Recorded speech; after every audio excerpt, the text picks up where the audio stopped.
Bilseydim böyle biteceğini, sever miydim seni hiç?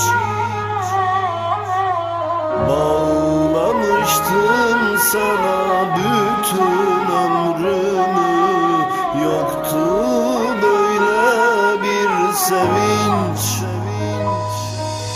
Yaralı yaralı öyle bıraktın, tertemiz aşkımı yarım bıraktın. Seni sevmekten başka ne yaptın?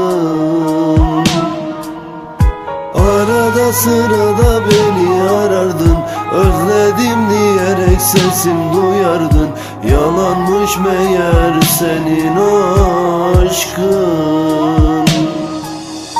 Yaralı yaralı öyle bıraktın, tertemiz aşkımı yarım bıraktın. Seni sevmekten başka ne yaptın? Arada sırada beni arardın, özledim diyerek sesim duyardın.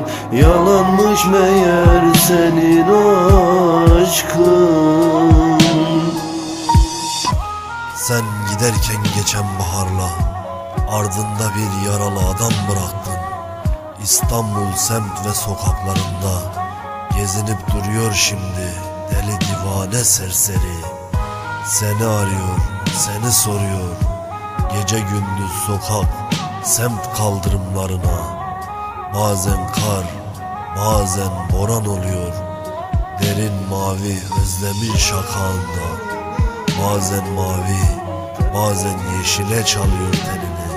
Senin aşkın ızdırabın sapağında. Keşke kesiverseydin gitmeden biletini. Gezmezdi şimdi rotasız gemi gibi. Yakındır dalgalara teslim etmesi yüreğini.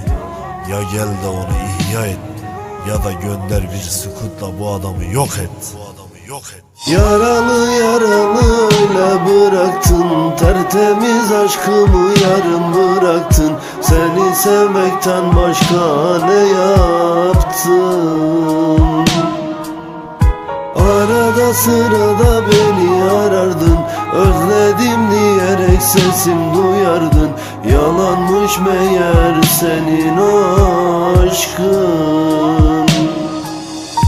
Yaralı yaralı öyle bıraktın, tertemiz aşkımı yarım bıraktın.